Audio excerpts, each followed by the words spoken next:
Jiménez sobre el porqué de esta marcha atrás en lo acordado. Buenos días, ministro, bienvenido a Contacto Directo. ¿Qué tal, Lenin? Buenos días, un gusto de estar acá. El gobierno cerró los acuerdos de la mesa de banca pública en julio. Estamos en noviembre. Usted dijo que el decreto viabilizando la condonación de deudas de hasta $10.000 salía entre el 17 y el 18 de este mes. Luego que salía entre el 20 y el 21. Y ahora dicen que no van a condonar lo que acordaron. ¿Por qué se comprometieron a hacer algo que finalmente no van a cumplir? Para empezar, no es que no hay proceso de condonación, sí hay. Lo que pasa es que el techo por el momento está a $3.000, por lo tanto no es cierto eso de que si se está discutiendo si condonar o no, porque condonación hay. Lo que sucede es que el techo hasta ahora está establecido en $3.000.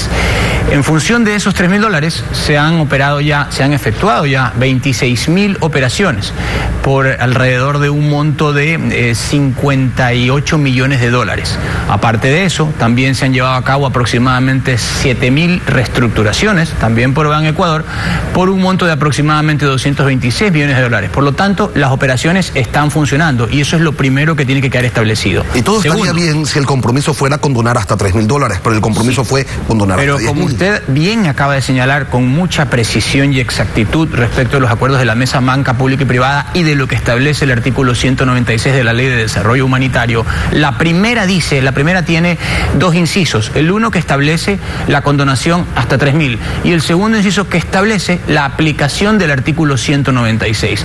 En función de eso, el artículo 196 otorga una facultad a las instituciones públicas para que puedan condonar hasta $10.000. No es una imposición o una obligación, es una facultad. Eso es lo que dice la ley, pero ustedes dijeron en el acuerdo con las organizaciones sociales, lo vamos a cumplir. En la mesa de banca pública y privada se establece en lo primero la obligatoriedad y en lo segundo la aplicación del 196 que establece una facultad. Y efectivamente, en función de ese compromiso, hemos hecho lo responsable, que es reunirnos con las entidades técnicas que manejan la información, en este caso el Ministerio de Finanzas y Ban Ecuador, y ellos nos han explicado sus razones por las cuales esa aplicación a rajatabla de ese artículo implicaría eventualmente inclusive hasta la viabilidad de la institución. Y no solo explicó antes Ban Ecuador, porque ellos estuvieron también en esas mesas de diálogo participando, y antes de suscribir eso como acuerdo y no como desacuerdo, que tenían la posibilidad de hacerlo, podían haberles advertido y haberles dicho, señores, esto es inviable. Son 218 acuerdos que existen en 10 mesas.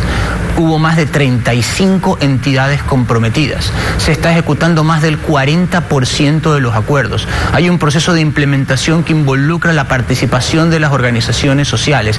Esto no se trata de medidas caprichosas o que tienen que cumplirse a pie juntillas. ¿Por qué lo firmaron entonces, Esto ministro? Se trata de medidas reflexivas. Firmamos y estamos aplicando lo que dice el acuerdo. Le estoy diciendo que en cuanto a los $3.000 existe la obligatoriedad y en cuanto a los 10.000 existe la necesidad de hacer la evaluación, que es lo que de manera responsable hemos venido haciendo, y en función de eso hemos tomado la decisión de que por el momento no es posible ir hasta los $10.000. ¿Y cuándo es el momento? La otra sería aplicar de forma mecánica, sin ningún análisis y sin trabajar de forma coordinada en equipo con las otras instituciones para aplicar las cosas. Pero lo que no se entiende, eso no es responsable con el país. Lo que no se entiende, eso no es responsable con el país. Y está bien, pero no se entiende entonces, si no es responsable con el país, si puede comprometer incluso la viabilidad de Ban Ecuador, la aplicación de esta medida. ¿Para qué se comprometieron y para qué salió usted a dar 2 fechas?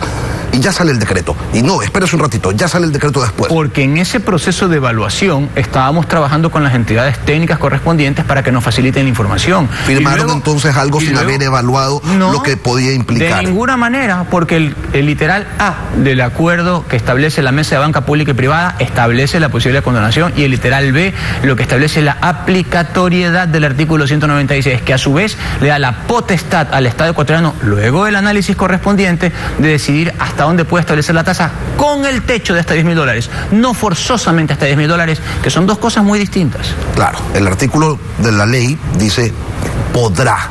Y allí es donde radica ese espacio para la interpretación. Ahora, teniendo en cuenta interpretación con responsabilidad, pues, ¿no? Teniendo en cuenta aquello, ni pensar en aquel nuevo pedido que hizo la FENOCIN de que se incluya la condonación de los créditos quirografarios e hipotecarios de hasta $10.000 concedidos por el BIES. Porque si Ban Ecuador no puede condonar, peor la seguridad social que apenas subsiste.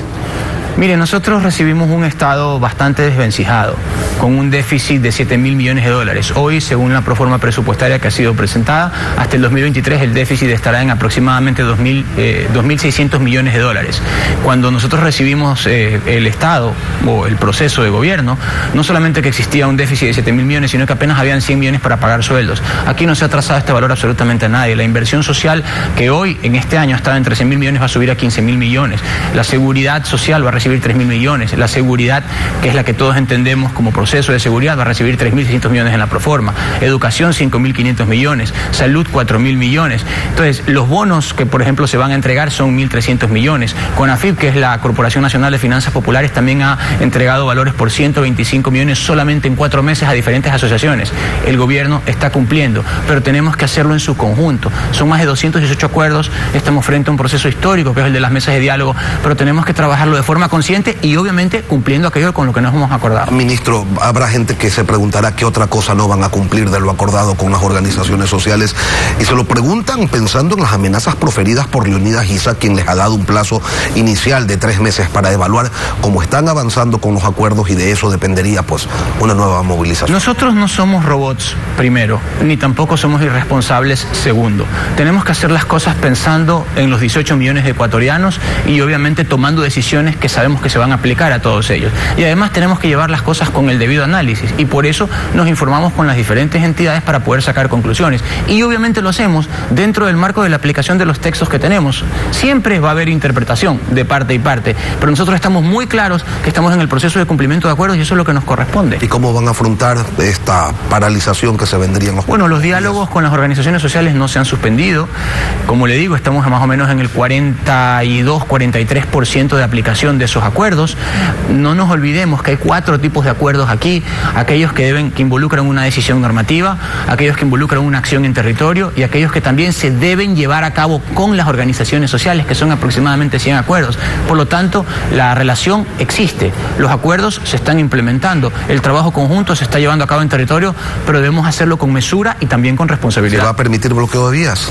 No, de ninguna manera. Usted sabe que nosotros hemos afrontado un año complejo, con procesos que han inclusive atentado contra el orden democrático en el país en diferentes niveles, pero a nosotros nos corresponde seguir actuando con claridad, con transparencia, pero también con firmeza y pensando en los 18 millones de ecuatorianos. Ministro, en otro tema, usted ha dicho que la Asamblea mantiene represados al menos 30 proyectos de ley relativos al tema de seguridad. El presidente de la Asamblea, en cambio, señala que usted está mal ubicado y que debería darse una vuelta por el legislativo. Más allá de esos decires, ¿cuál es el llamado concreto a la Asamblea? ¿Cuáles son las leyes que tienen represadas y que no procesan? El llamado concreto es que ellos hagan su trabajo. La Asamblea no está para buscar obstaculizar o cuestionar permanentemente al Ejecutivo. Una parte de su trabajo es fiscalizar y por supuesto nosotros lo entendemos, pero cuando eso se convierte en el 99% de su trabajo y a veces con consideraciones que son poco racionales, entonces estamos eventualmente frente a un problema. Nosotros hemos mandado una serie de normativas y disposiciones que tienen que ver con las reformas al Código Orgánico Integral Penal, con la reforma al COESCOP, con la Ley de Seguridad Pública. Es decir, además hemos tomado decisiones institucionales como el fortalecimiento de la seguridad a través de la Secretaría de Seguridad, la inversión en una serie de aspectos para aumentar las capacidades de la Policía y las Fuerzas Armadas.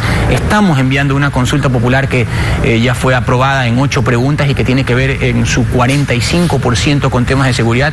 Nosotros estamos trabajando por los ecuatorianos en seguridad y lo único que esperamos es una colaboración al mismo nivel de la Asamblea, no que esté concentrada en cosas que o los distraen de su trabajo o lo que hacen es directa o indirectamente buscar obstaculizar el trabajo del Ejecutivo. Cuando habla de consideraciones que no son racionales, se refiere al informe del caso María Belén Bernal, que responsabiliza directamente de su lamentable muerte al presidente de la República. Entre otras cosas, sí, totalmente, 100%, totalmente me refiero a eso, porque allí hay una serie de consideraciones que son absolutamente antojadizas y que, estirando las normas, como si se tratara de estirar un chicle, buscan comprometer de forma artificial al señor presidente de la República. Y a la Corte Constitucional ya le preguntaron, ministro, ¿cuándo va a emitir el fallo con relación a las últimas 3 preguntas? Bueno, de acuerdo a la normativa, la Corte Constitucional tiene un plazo de 21 días, si es que no me equivoco. Entendemos que se van a pronunciar entre fines de esta semana y la próxima semana. La verdad es que estamos bastante a la expectativa del pronunciamiento sobre esas 3 últimas preguntas. Tenemos ya 8 preguntas que son aprobadas. No hemos renunciado a la de las Fuerzas Armadas, pero esa no se va a tramitar en este periodo, sino a través de la reforma.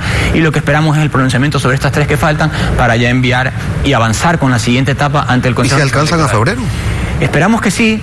En este caso depende de la Corte, estamos ya en los días para que nos respondan e inmediatamente activaremos el mecanismo del Consejo Nacional Electoral. Nuestra intención es que la consulta ciudadana se lleve a cabo hasta febrero del 2023. Francisco Jiménez, ministro de Gobierno. Gracias, ministro, por acompañarnos hoy aquí en Contacto Directo. Un gusto, Lenin, muchas gracias por la invitación. Y luego